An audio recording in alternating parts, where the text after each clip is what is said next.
Namaskar, welcome on my channel Education with Shweta. Today we are starting a series of History Grade 12. In this series, today we will cover the theme 9, Kings and Chronicles, and this theme will cover in number of parts. Kings and Chronicles. As we are studying history, we have to depend upon number of sources, those who serves as a part of information for us. So same as with the chronicles. Chronicles are text which present in a continuous chronological records of the event. Chronological means a date wise records are there, and each and everything is recorded in these chronicles. So these Mughal kings commissioned court historians to write account of their achievement and event. This is how all these things served as a source of information to study about Mughal rulers. The Mughal court, its administration, rules, household, officials, religions through different sources.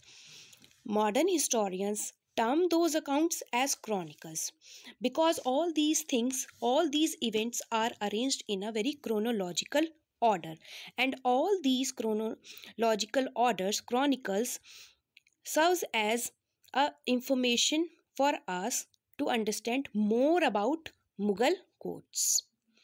Importance of chronicles. Chronicles are an indispensable source for any scholar wishing to write a history of the Mughals. They provide the factual information about the institution of the Mughal state. These chronicles were intended as a conveyor of meaning that the Mughal rulers sought to impose on their domain. Chronicles of the Mughal emperor provides us valuable information about the institution of the Mughal state. These texts clearly depicted the policies of the Mughal empire which they sought to impose on their domain, in their territories. Mughal chronicles were written by mostly Mughal courtiers who mainly focused on the events related to the rulers, their families, and the court and wars and the administration. In short, whole soul, each and everything which is related to the court, they just enter all these things in a very chronological order. Mughal Empire. In the whole chapter, in the whole theme, we will discuss about the Mughal Empire and number of sources through which we are getting information about the Mughal Empire. So, basic information related with the Mughal Empire started with their lineage. Mughal belongs to two lineage, and from the mother side they belongs to Mongol, and from the father side they were Timurids. The term Mughal is derived from Mongol, but the Mughals king did not call themselves as Mughals. They called themselves as Timurids, the descendant of the Turkish ruler Timur. During the 16th century, the Europeans were the very first persons, those who used the Mughal term to describe the branch of the family of the Timur. Mughal rulers. The very first ruler who comes under the Mughal Empire was the Zahiruddin Babur. Zahiruddin Babur was the founder of the Mughal Empire. He belongs to Genghis Khan Mongol from the mother side. He was expelled from his homeland Fargana by the Uzbeks. He first established himself at the Kabul and then in 1526 moved further into the Indian subcontinent in search of the territories and resources to satisfy the needs of his clan. Here he fought a very famous war of Panipat, very first battle of Panipat, where he defeated Ibrahim Lodi, the Delhi Sultan, in 1526. And this is how he established the Mughal Empire in Delhi.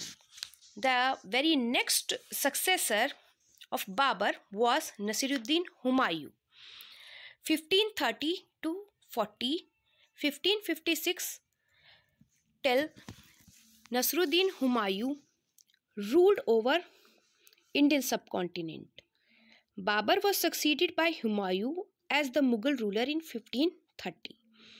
But Shesha Suri, an Afghan leader, drove him to exile. Humayun took refuge in the court of the Safavid rulers of Iran. In 1555, Humayun defeated Shesha Suri and regained his empire. And on the very next year, he died. The next successor after the Humayun was Jalaluddin Akbar. Akbar is considered to be a very great ruler of the Mughals. He expanded his empire and made it as the largest, strongest, and the richest kingdom at the time of his rule. He was able to expand his empire up to the Hindu Kush mountains and prevent the Uzbeks and Safavids. After the Akbar, Jahangir came into power till 1605 to 1627. Then after the Jahangir, Shah Jahan Khurram came into power from 1628 to 1658. Then after Aurangzeb or the Alamgir came into power in 1658 till 1707. So this was not the end of the Mughal Empire. Bahadur Shah Zafar in 1857, he was considered as the last ruler of Mughals. And the Bahadur Shah Zafar was thrown out by the Britishers. So in the coming parts, we will cover the rest of the chapter. So stay tuned with us. I hope you like the video.